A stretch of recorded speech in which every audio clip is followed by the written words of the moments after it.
Live from Fargo and serving you on TV, online, and on the go. This is Valley News Live at 6. We have new information tonight about a man police say either jumped or fell from the 45th Street overpass onto Interstate 94. Good evening and thanks for joining us. Mike has the evening off. Police say 28-year-old Cody Cadmaras of Fargo was taken to the hospital Thursday. His condition's unknown. He was seen walking in the area, and according to witnesses, he fell off. Thankfully, he wasn't hit by traffic. Now, police are still investigating and are not sure if he jumped or fell. But this story has a lot of people talking about mental health and suicide. In fact, we have reported on multiple suicides over the last couple of weeks. And there isn't enough people trying to maybe prevent suicide. That's according to a local firefighter who tried to take his life after struggling with PTSD. Valley News Team's Nicole Johnson has his story.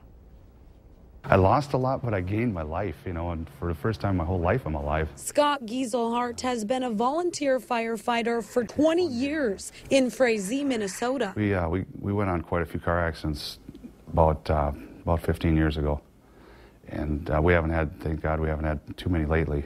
Fatalities and bad ones. The challenges of the job started to get to him over the next few years. The nightmares would come back, and I'd see my kids falling out of the sky on fire and falling into the water and drowning while they're on fire, and I was paralyzed. I couldn't help them. I mean, that was the worst dream I've had. That many nights, and it got to the point where I just didn't want to shut my eyes anymore. He struggled with drugs and anger towards his 2 boys and girlfriend at the time, until a breaking point in July of 2014. I thought the only way out, the only way to give them some relief and to do the right thing was to take myself out. And that's when I went down and I put the gun to my head and I pulled the trigger and it just clicked. But for a reason he can't explain, the gun didn't go off. I'll tell you, it's God. It's the only way. It's the only answer, because that's a revolver, and a revolver, the hammer comes down, it hits something to make it click. It wasn't until that night Scott reached out for help and realized he had been struggling with PTSD, and no one, not even himself, noticed. And why couldn't people see that? I mean, it can happen to anybody. PTSD, depression, suicide, it's all hand in hand, and it's not being talked about enough. Since, Scott has made it a personal mission to save lives. He's been traveling to fire departments across Minnesota, speaking about PTSD and suicide. Now I just want to give back, and try to prevent this from happening to somebody else. Nicole Johnson, Valley News Live. Scott said he called a dozen times to a national suicide hotline, but they didn't answer. And he says they were disconnected because they didn't have enough funding. Thankfully, he did get a hold of a local helpline that helped save his life. If you or someone you know is struggling, call the number on the bottom of your screen. You can also simply dial 211 and be connected with First Link locally. Just head to valleynewslive.com for more resources as well. Well, we finally got to see some sunshine today, and man, those temperatures were even a bit warmer. Let's talk to Hutch Johnson. Hutch, I had someone today say to me, it feels like spring. It does feel like spring. 12 always feels like spring, and the Valley News Live weather app I'm looking at right now says, well, spring is a little ways off. I got to tell you, though, we have clouds moving in. As temperatures warm, the wind is picking up as well. So if you're driving around the valley tonight, some blowing snow and reduced visibilities are going to be the main limitations in our weather tonight. Visibility is as low as 1/2 of a mile in Langdon. Most of the trouble and the gusty winds over 30 miles per hour will take place in the Northern Valley. Fargo's planner for tonight shows a lot of teens. In fact, look at those temperatures lurching upward as we head into the overnight hours with south winds. It'll be quite gusty. So we'll have details on a warm-up for the weekend ahead. Talk about a chance of snow. I'll have an update on the big storm heading toward the East Coast, all coming up here in just a moment. All right, thank you, Hutch. Now you can also stay up to date on all the latest conditions anytime on your smartphone or tablet, like Hutch said. Just download the Storm Team weather app to get the latest weather conditions, even follow the radar live. Just search VNL Weather in the App Store. No criminal charges will be filed in the death of a 32-year-old woman from Detroit Lakes, Minnesota. That's according to the Minnesota Bureau of Criminal Apprehension. Authorities say this woman, Kelly Lund, was found dead outside a Monaga home on July 12th of 2014. Family members found Lund dead in a tent on her brother's lawn. They also say that she had returned to her hometown and was camping with her boyfriend. Monaga, Minnesota is located here, just about 90 miles east of Fargo. The Ramsey County Medical Examiner's Office previously ruled her cause of death as strangulation. The BCA says there was insufficient information for the medical examiner to determine the manner of death. Fargo police are congratulating one of their dogs after he found a suspect inside of a garbage can. Police posted this picture to their Facebook page saying early this morning, K9 Falco was called to help the Highway Patrol locate a suspect that ran from a traffic stop. Falco tracked the suspect from the interstate to a residential neighborhood, locating the suspect inside a garbage can. Great work, Falco. The Fargo Police Department says with the recent cold weather, it appears vehicle thieves had a lot of opportunities to take vehicles with keys in them. They posted this map today on their Facebook page.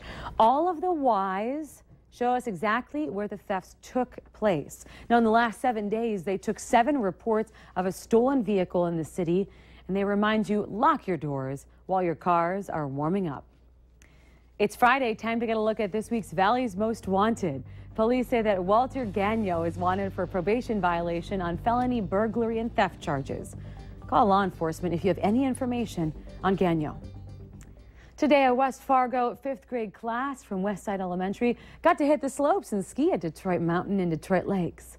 But for 2 of the students with mobility challenges, they also couldn't attend. A local nonprofit and volunteer made it happen, though, last minute. Hope Incorporated helps children with mobility issues participate in activities like skiing. Volunteer Craig Doomer gave up a day of his work so 2 kids could ski along their friends and not have to stay behind. You know, what a great opportunity to come out and take the day off. And it's our first day on the hill this year, so a lot of energy, a lot of excitement, so I was happy to come out and help. Hope Incorporated takes kids with disabilities skiing on Sundays. Their first trip for the season is going to be this Sunday. 47 schools have field trips planned at Detroit Mountain this season. You see the plow trucks out and about, plenty of them, but might not realize how efficient they are. Minnesota plow trucks have special technology in them that tells drivers the air temperature and the road surface temperature. Plow operator Steve Meach says the trucks have changed since he started the job 18 years ago. The technology in the trucks can also show the radar and recommend when to salt or what treatment should be used. We can gauge what the road temperature is going to be and if chemicals are going to work or not. And if the wind's coming up, we don't want to use them to make snow stick and cause blow ice and stuff like that. So it's nice to know what's going to happen in the next 3 or 4 hours ahead. And he also reminds drivers to give plows all that space when they are on the road. For Claire Barton Elementary in Fargo, it's as much a tradition as schlepping those books to class and overcrowded lockers. It's the school's annual ice skating classic, and it's been around for 33 years. It gives the kids and their teachers a chance to get outside, blow off some steam, and get a little exercise in the process. And there is the competition factor out there too in those races, but most took the option to just enjoy this beautiful weather and the fun event. Having a hot meal ready is so important during these chilly days. And for the whole family, it's a lot easier, all thanks to one piece of long-standing cooking equipment. Making dinner in the crock pot can help save you on time while still being healthy. Cooking instructors say even things like homemade yogurt can be made in the crock pot. They say when putting a meal together, like chicken fajitas, for example, think about what nutrients your family will get from the food. Yeah, the chicken, of course, is a lean protein. The onions and the peppers are your vegetables. And yeah, you throw that with a whole grain tortilla and you've got a complete meal. We have more recipes to try online. Go to valleynewslive.com. Just look for this story under our Valley Today tab. And remember to like Valley News Live on Facebook. You can follow all the latest news, weather, and breaking news updates anytime on your feed. Just search Valley News Live, like our page, and you'll stay informed throughout the entire day. Marching for a good cause. That's what many Shanley students are doing tonight in our nation's capital. That's later on Valley News Live at 6. Rising temperatures, increasing wind as we head into your weekend. Your hour-by-hour forecast is coming up right after this.